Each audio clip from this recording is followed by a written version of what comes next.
Welcome to my channel Science with Mosmi. Let's start our chapter. Today we are going to start NCERT textbook of science, class 7, chapter 10, part 1, respiration in organisms. If you like the video, then please subscribe my channel, press the like button, share it and press the bell icon so that you can get the latest chapter uploaded by me. So let's start respiration in organisms, part 1. Before going deep into the chapter, let me first explain you why respiration is necessary for every living beings. Respiration is a characteristic of all the living organisms. Then why it is necessary for our body? What is the role of respiration in our life and why we need it? Then what happens with respiration?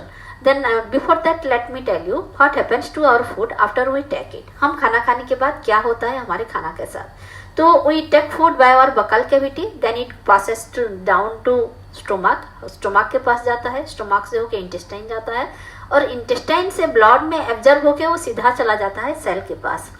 तो फिर क्या हम खाना खाने के तुरंत बाद ही हमको एनर्जी मिल जाता है? नहीं मिलता है. तो फिर क्या होता है? हमको ये एनर्जी कब मिलता है? हम खाना खाते हैं, फिर खाना बर्न होके उसी से एनर्जी निकलता है और ये सारी प्रोसेस होने के बाद ही हमको एनर्जी मिलता है. तो फिर ये सब काम कौन करता है? रेस्पिरेशन में हम ऑक्सीजन लेते हैं लंग्स के थ्रू से और उसी ऑक्सीजन से हमारी खाना बर्न होता है, उसी से एनर्जी निकलता है. Then this is the importance of respiration and function of respiration. Then now come to the point.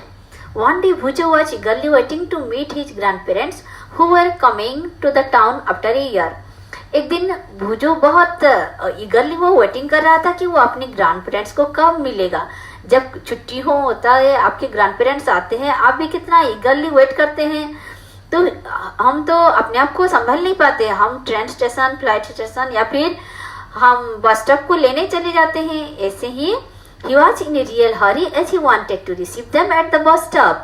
वो बहुत हड़बड़ में था क्योंकि बस स्टॉप में उसको अपनी ग्रैंड पेरेंट्स से मिलना है. He ran fast and he reached the bus stop in a few minutes. वो जोर से दौड़ के गया क्योंकि उसे कुछ ही देर में ही अपनी बस स्टॉप पहुंचना है. He was breathing rapidly. तो फिर इसीलिए वो बहुत जोर का सांस ले रहा था. His grandparents asked him why he was breathing so fast. तो फिर ग्रैंड पेरेंट्स ने पूछे, अरे बाबा भुजो तुम इतनी जोर से सांस क्यों ले रही हो? तो Bhujo told her that he came running all the way. अरे मैं तो दौड़ के आ गया ना इसीलिए. तो but the question got stuck in his mind. He wondered why running makes a person breathe faster. The answer to Bhujo's question lies in understanding why we breathe. तो फिर जैसे ही उन्होंने पूछे तो फिर उसको ये बात बार मन में आया कि कोई दौड़ता है तो फिर उसे जोर सांस क्यों लेना पड़ता है. तो फिर the answer to Bhujo's question lies in understanding why we breathe. ये जानने के लिए आपको पहले ये समझना होगा कि हम ब्रीथ क्यों करते हैं. अच्छा, breathing is a part of respiration. Let us learn about respiration. Breathing जो है ये रेस्पिरेशन का एक पार्ट है. तो फिर संपूर्ण क्या है? What is the complete matter? Breathing is just the intaking of oxygen and giving out of carbon dioxide. This gaseous exchange, this part is called breathing. Then what happens in addition to this in respiration. तो फिर जैसे रफली मैं आपको बता देती हूँ. In addition to this gaseous exchange in respiration we burn food and out of it we get energy. That is called cellular respiration. We will read about it in detail afterwards.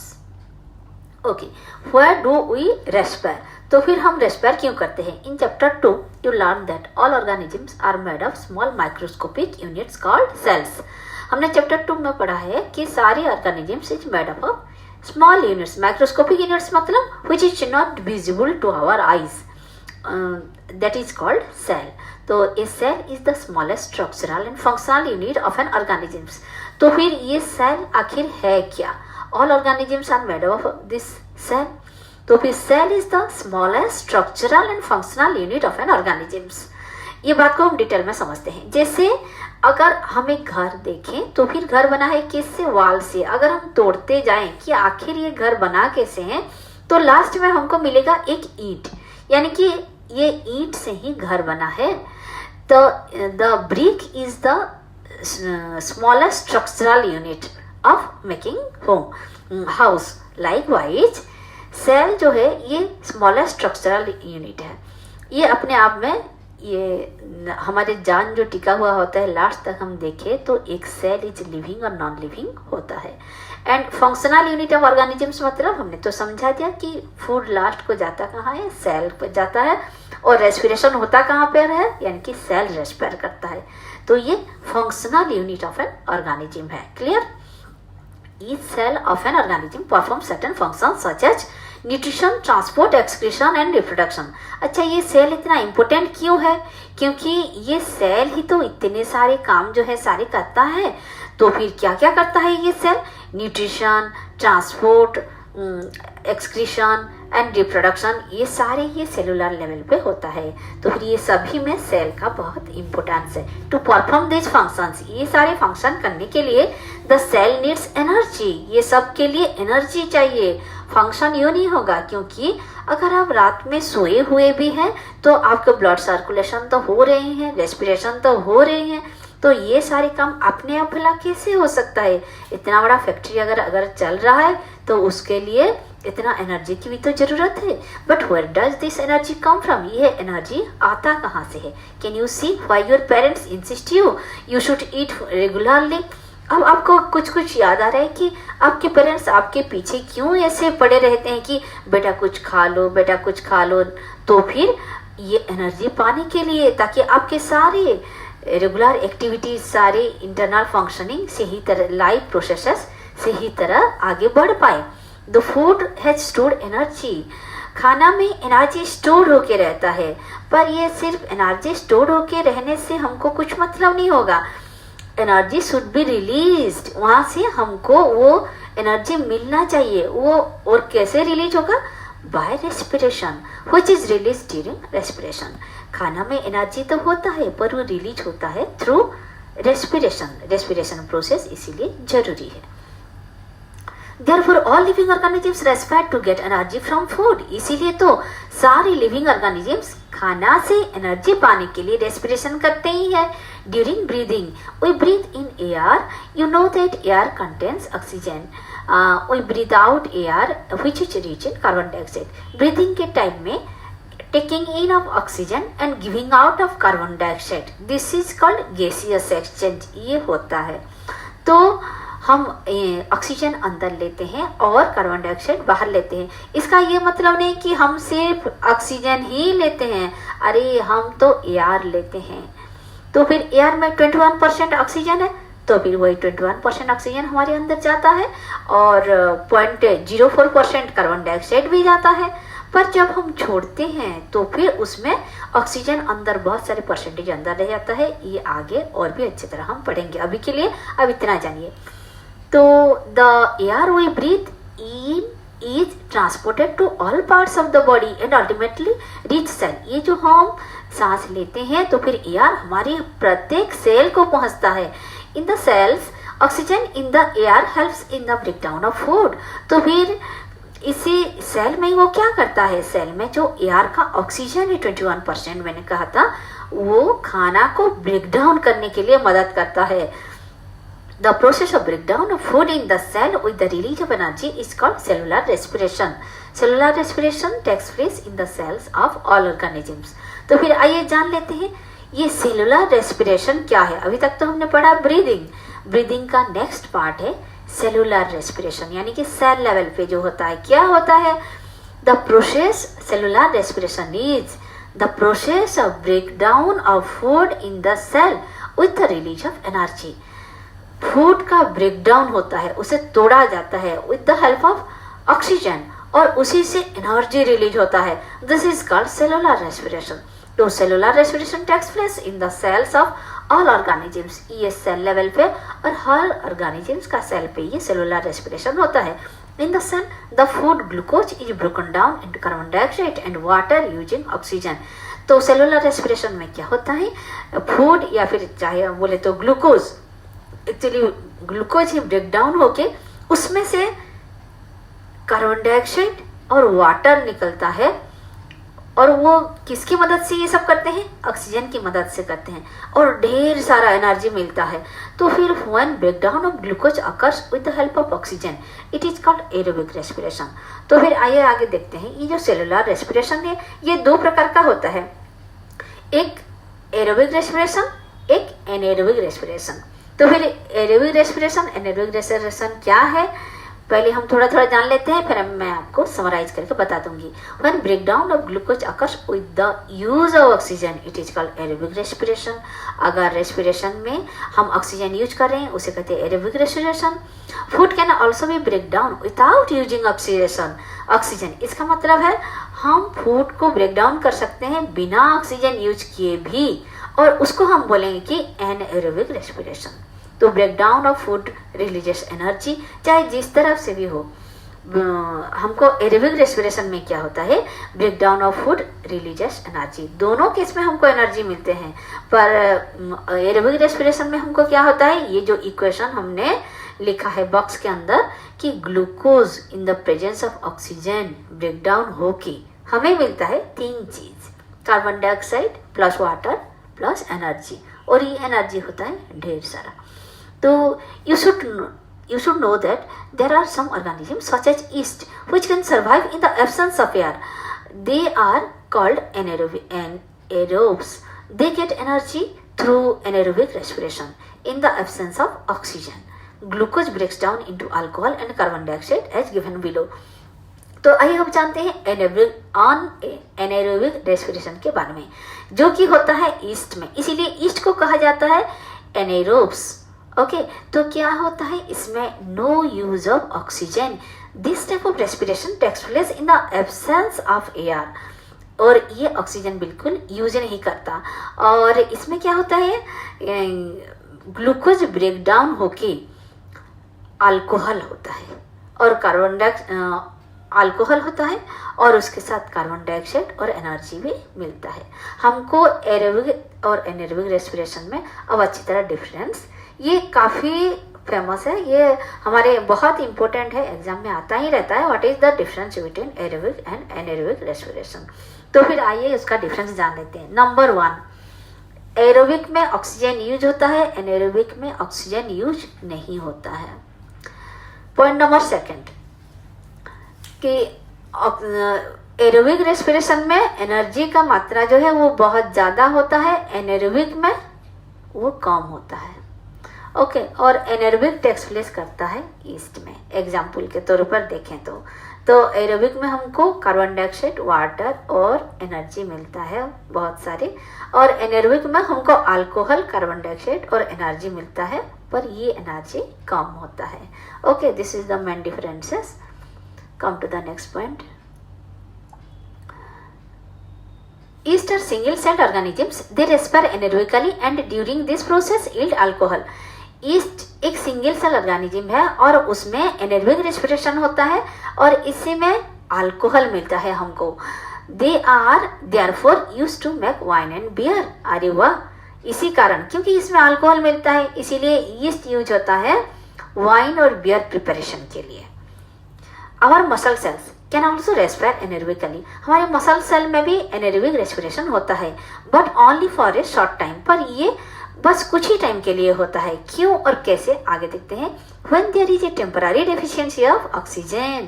तो फिर हमारे muscle cell में भी कभी कभी एनाएरोबिक respiration होता है, ये शॉर्ट टाइम के लिए होता है, और ये कब होता है, जब ऑक्सीजन का डेफिशिएंसी होता है। तो ये ऑक्सीजन का डेफिशिएंसी कब होता है, during heavy exercise, fast running, cycling, walking or many hours of heavy weightlifting, the demand of oxygen is high.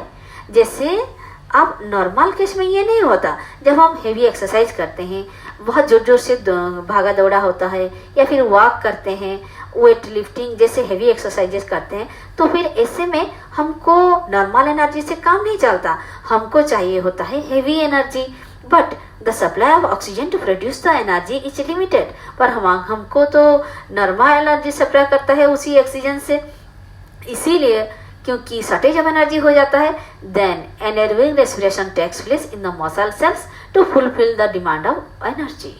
तो मसल सेल को ज़्यादा से ज़्यादा एनर्जी चाहिए होता है, इसीलिए वो एनेरोबिकली रेस्पिरेशन स्टार्ट कर देता है। तो हमको क्या मिलता है, glucose in the absence of oxygen, और ये सब मसल में होता है, हमको मिलता है लैक्टिक एसिड प्लस एनर्जी। ठीक है, इसमें हमको बाय प्रोडक्ट मिलता है lactic acid. Have you ever wondered why you get muscle cramps after heavy exercise? The cramp occur when muscle cells respire anaerobically. तो फिर हमारे मसल क्रैम्प जो होता है ये क्यों होता है, ये बहुत इंपॉर्टेंट होता है, ये भी अक्सर एग्जाम में पूछा जाता है। तो फिर मसल क्रैम्प क्या होता है और क्यों होता है, इसमें क्या होता है, the partial breakdown of glucose products produces lactic acid. आपने देखा इक्वेशन में, तो मसल सेल में ग्लूकोज सेल का पार्शियल ब्रेकडाउन होता है और ये बाय प्रोडक्ट में, या फिर आप बोल सकते हैं कि ये प्रोड्यूस करता है lactic acid. The accumulation of lactic acid causes muscle cramps. और जब लैक्टिक एसिड एक्यूमुलेट होकर रह जाता है, एक जगह जमा होकर रह जाता है, ये हमको कर देता है muscle cramp. We get relief from cramps after a hot water bath और ए मैसेज। तो फिर इससे हमें मुक्ति कैसे मिले, how we can get relief from it. तो फिर हम एक हॉट वाटर बात करें, जैसे गीजर का पानी ऑन करके हमने नहा दे, या फिर हॉट कुछ मैसेज कर दे उसी जगह पर, तो उससे क्या होगा, it improves the blood circulation और भी अच्छा हो जाएगा, और it supplies oxygen to the muscle cell. ये ज़्यादा ऑक्सीजन सप्लाई करता है मसल सेल को, और फिर हमारा क्रैम्प जो है वो ठीक हो जाता है। The increase in the supply of oxygen results in the complete breakdown of lactic acid into carbon dioxide and water. तो फिर लैक्टिक एसिड जो ग्लूकोज हाफ ब्रेक डाउन होके लैक्टिक एसिड हुआ था, अब लैक्टिक एसिड फिर ब्रेक डाउन होके carbon dioxide और वाटर हो जाता है। The problem is over. Okay, now come to breathing activity 10.1। Close your nostrils and mouth tightly and look at A watch. तो फिर अब अपना नोस्ट्रिल बंद कीजिए, माउथ भी बंद कर लीजिए। अरे क्या होगा आपका हाल, आपने नाक भी बंद कर लिया, मुंह भी बंद कर लिया, तो फिर और आप थोड़ा अब घड़ी देखिए क्या टाइम हुआ। What did you feel after some time, कुछ देर के बाद आपको कैसा महसूस हो रहा है। How long were you able to keep both of them close. अगर आप नाक और मुंह दोनों को बंद रखेंगे तो आपको कैसा महसूस हो रहा है। Note down the time for which you could hold your breath. आप सांस को कितनी देर रोक पाते हैं। Now you know that you cannot survive for long without breathing. आपको पता चल गया कि आप ब्रीदिंग के बिना ज़्यादा देर रह नहीं सकते, यानी कि बच भी नहीं पाएंगे, सर्वाइव नहीं कर पाएंगे। Breathing means taking in air rich in oxygen and giving out air rich in carbon dioxide with the help of respiratory organs. तो ब्रीदिंग मीन्स क्या है, ब्रीदिंग मीन्स है ऑक्सीजन रिच एयर को अंदर लेना और कार्बन डाइऑक्साइड रिच एयर को बाहर निकालना विद द हेल्प ऑफ, ये सारे काम होगा with the help of respiratory organs. Okay, the taking in of, तो फिर इसी में दो प्रोसेस इन्वॉल्व है ब्रीदिंग में, inhalation plus exhalation. This is it complete breathing. तो इनहेलेशन क्या है, एक्सहेलेशन क्या है। The taking in of air rich in oxygen into the body is called inhalation. हम जो एयर लेंगे उसी में ऑक्सीजन का मात्रा ज़्यादा से ज़्यादा हो, यानी कि कितना ज़्यादा हो सकता है, 21% होता है एयर में, तो फिर वो 21% ऑक्सीजन होगा। तो the taking in of air rich in oxygen into the body is called inhalation. तो फिर ऑक्सीजन लेना को इनहेलेशन कहते हैं। And giving out of air rich in carbon dioxide is known as exhalation. यानी कि जो गैस हम छोड़ेंगे जिसमें कि कार्बन डाइऑक्साइड का मात्रा थोड़ा ज़्यादा होगा, यही कहते हैं एक्सहेलेशन। तो complete breathing it is a continuous process, और ये प्रोसेस कंटिन्यूअस है, यानी कि लगातार चलता ही रहता है दिन रात, इसी के बिना तो हम रह नहीं पाएंगे। On all the time and through out the life of an organism. ये सभी टाइम में बस कंटिन्यूड रहता है, और हमारी ज़िंदगी भर, जब तक हमारी ज़िंदगी है तब तक ये सांस चलता रहेगा, ब्रीदिंग चलता रहेगा। The number of times a person breathe in a minute is termed as a breathing rate. Breathing rate हम किसे कहेंगे कि एक मिनट में एक पर्सन कितने बार ब्रीथ करता है, वही होता है ब्रीदिंग रेट। कितने बार ब्रीथ करता है मतलब एक ब्रीथ क्या होता है, 1 इनहेलेशन प्लस 1 एक्सहेलेशन, ये होता है एक breath. During breathing inhalation and exhalation takes place alternately. A breath means 1 inhalation plus 1 exhalation. तो फिर इनहेलेशन के बाद एक्सहेलेशन और एक्सहेलेशन के बाद फिर इनहेलेशन, ये से अल्टरनेट में होता है। और एक ब्रीथ मतलब होता है 1 इनहेलेशन प्लस 1 एक्सहेलेशन, उसे हम कहेंगे 1 breath. Do you like to find out your breathing rate? क्या आप जानना चाहेंगे कि आपका ब्रीदिंग रेट क्या है? तो do you want to know whether it is constant और it changes according to the requirement of oxygen by the body? आपको लगता होगा कि क्या ये कांस्टेंट रहता है हमेशा, या फिर बॉडी के रिक्वायरमेंट के हिसाब से ये चेंज भी होता रहता है? आइए ये हम आगे जानते हैं। Let us find out by doing the following activity. इसके लिए हम एक एक्टिविटी करेंगे। Generally we are not aware that we are breathing. हम इस बारे में अवेयर ही नहीं होते हैं। आप थोड़ा चुप होके बैठिए और देखिए, आपको क्या लगता है कि आप कुछ काम कर रही हैं, पर असल में आपके अंदर बहुत कुछ हो रहा है। क्या क्या हो रहा है? क्या कम से कम ब्रीदिंग तो हो रहा है, और जिसके बारे में आपको पता तक नहीं, क्योंकि आपका इसके बारे में अवेयरनेस ही नहीं है। However if you try you can count your rate of breathing. पर आप चाहे तो आप ब्रीदिंग रेट काउंट कर सकते हैं। कैसे? Breathe in and out normally. अब जैसे ही नॉर्मली बैठे हैं, साधारण तौर पर ब्रीथ इन और ब्रीथ आउट कीजिए। Find out how many times you breathe in and breathe out in a minute. अब देखिए कि 1 मिनट में यानी कि 60 सेकेंड्स में आपका 1 इनहेलेशन प्लस एक्सहेलेशन, ये हुआ एक ब्रीथिंग। ऐसे कितने टाइम्स होता है? Did you inhale the same numbers of times as you exhale? क्या जितने बार इनहेल किए इतने बार एक्सेल किए? बिल्कुल ऐसे ही होगा। Now count your breathing rate, number of breaths per minute after brisk walk and after running. तो फिर ये 3 केस में आप अपना ब्रीथ रेट वॉच कीजिए। आफ्टर ए ब्रिस्क वॉक, एक वॉक होने के बाद, फिर आफ्टर रनिंग होने के बाद, और you finish after complete rest होने के बाद। तो फिर तीनों में अलग अलग निकलेगा। Tablet your findings and compare your breathe rates under different conditions with those of your classmates. अब अपने क्लासमेट्स के साथ ये ना जो कीजिए कि क्लासमेट्स के साथ ये सेम होता है या फिर अलग अलग होता है। From the above activities you must have realised that whenever a person needs extra energy he और शी ब्रीथ्स फास्टर। तो फिर बॉडी की ज़रूरत के हिसाब से हमारी ये ब्रीदिंग रेट होता है।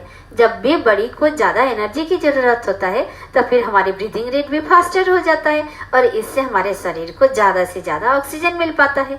As a result more oxygen is, तो फिर ऐसे में क्या होगा? More oxygen is supply to our cell. हमारे सेल को ज़्यादा से ज़्यादा ऑक्सीजन सप्लाई हो पाएगा। आइए देखते हैं बॉक्स में क्या बोल रहा है। On an average an adult human being at a rest breathes in and out 15 to 18 times in a minute. During heavy exercise the breathing rate can increase to 25 times per minute. While we exercise, not only we do breathe faster, we also take deep breaths and thus inhale more oxygen. तो फिर normal से हम देखें तो हमारा breathing rate है 15 to 18 times पर minute होता है। पर अगर हम हेवी एक्सरसाइज करते हैं तो फिर ऐसे में हमारी ज़रूरत और बढ़ जाता है और हमारे ब्रीदिंग रेट हो जाता है 25 टाइम्स पर मिनट। क्योंकि अगर जोर जोर से हम ब्रीथ करें तो फिर ऐसे में हमारी बॉडी को ज़्यादा ऑक्सीजन सप्लाई होता है। It speeds of the breakdown of food and more energy is release. अगर हमारी ब्रीदिंग रेट ज़्यादा होने लगा तो फिर ऐसे में ज़्यादा ऑक्सीजन सप्लाई की वजह से हमारे फूड भी जल्दी जल्दी ब्रेक होता है और हमको बहुत से एनर्जी भी मिल जाते हैं। Does this explain why do we feel hungry after a physical activity? ये सारे इंटर रिलेटेड है। अगर जल्दी जल्दी हम सांस लेने लगी तो फूड जल्दी से ब्रेक डाउन हो जाएगा और फिर ये जल्दी से एनर्जी रिलीज करेगा और फिर हमको और फूड की ज़रूरत होगा ताकि और एनर्जी हमको चाहिए। तो फिर फिजिकल एक्टिविटीज करेंगे तो आपके खाना जल्दी हजम होगा। When you feel drowsy does your breathing rate slow down? जब आप ड्राउजी फील करते हैं तो फिर आपका ब्रीदिंग रेट क्या स्लो हो जाता है? तो does your body receive sufficient oxygen? ऐसे में ब्रीदिंग रेट स्लो हो जाता है तो फिर हमारे बॉडी को ज़्यादा से ज़्यादा ऑक्सीजन नहीं मिल पाता है और फिर हम कैसा करते हैं? हम यानिंग करते हैं, है ना? तो फिर हम यानिंग करने लगते हैं। यानिंग करने से क्या होता है? हमारे बॉडी को ज़्यादा ऑक्सीजन मिलता है। एक ही साथ हम कितना ऑक्सीजन ड्रा कर लेते हैं। ओके, आइए करते हैं activity 10.3। Figure 10.3 shows the various activities carried out by a person during normal. तो फिर ये सारे नॉर्मल डे, तो फिर एक नॉर्मल डे में हम ये सारे एक्टिविटीज करते हैं। इसमें से अगर हम देखें कि कौन सा एक्टिविटीज में हमको ज़्यादा एनर्जी चाहिए, कौन सा में सबसे कम, तो फिर लगभग इसी प्रकार का होगा। जैसे सोए हुए के टाइम में हमारा एक्टिविटीज़ तो कम से कम होता है, इसीलिए जब सोए हैं वो तो नंबर 1 पे आएगा। इसके बाद होगा अगर हम बैठे हैं और पढ़ाई कर रहे हैं, तो फिर ऐसे में हमारे बॉडी तो बिल्कुल हिलता ही नहीं, बस उठ के हम बैठे हैं एक ही जगह, तो ऐसे में ये नंबर 2 पे आएगा। और इससे थोड़ा ज़्यादा काम हम देखें तो क्या है, देखो मम्मी जी कैसे बैठ के कपड़े कुछ कुछ बर्तन ऐसे साफ कर रहे हैं ना, तो फिर ये थोड़ा सा हिल रहे हैं, बड़ी एक्सरसाइज हो रहा है, तो फिर नंबर 3 पे ये आएगा।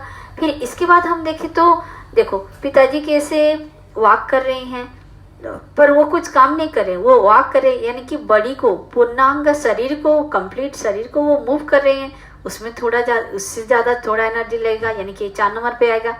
और 5 और 6 नंबर पे आप चाहे रनिंग सोच सकते हैं या फिर ये सीढ़ी चढ़ना सोच सकते हैं। मेरे हिसाब से इसके बाद रनिंग आएगा और उसके बाद सीढ़ी चढ़ना आएगा, क्योंकि सीढ़ी चढ़ने में हम पूरा बॉडी को लिफ्ट कर रहे हैं, एक जगह से ऊपर उठा रहे हैं, तो इससे हमको ज़्यादा एनर्जी चाहिए। Can you say in which activity the rate of breathing rate will be slowest and in which it will be fastest? तो फिर इसी हिसाब से बॉडी की एनर्जी की ज़रूरत के हिसाब से हमारी रेस्पिरेशन रेट फास्टेस्ट या फिर लोएस्ट होगा। तो फिर जब हम सोए हुए होते हैं उसमें हमको स्लोएस्ट ब्रीथिंग चाहिए, और जब हम दौड़ रहे हैं या फिर लिफ्ट से किसी सीढ़ी से ऊपर चढ़ रहे हैं हमको ज़्यादा से ज़्यादा एनर्जी चाहिए, और हमारे ब्रीदिंग रेट भी ज़्यादा लगेगा, है ना। तो assign numbers to the pictures in the order हमने तो कर लिया, increasing rate of breathing according to your experience. Hello, with this we complete our first part of the chapter. If you like the video, then please subscribe the channel, press the bell icon so that you can get the latest chapter uploaded by me. Thank you.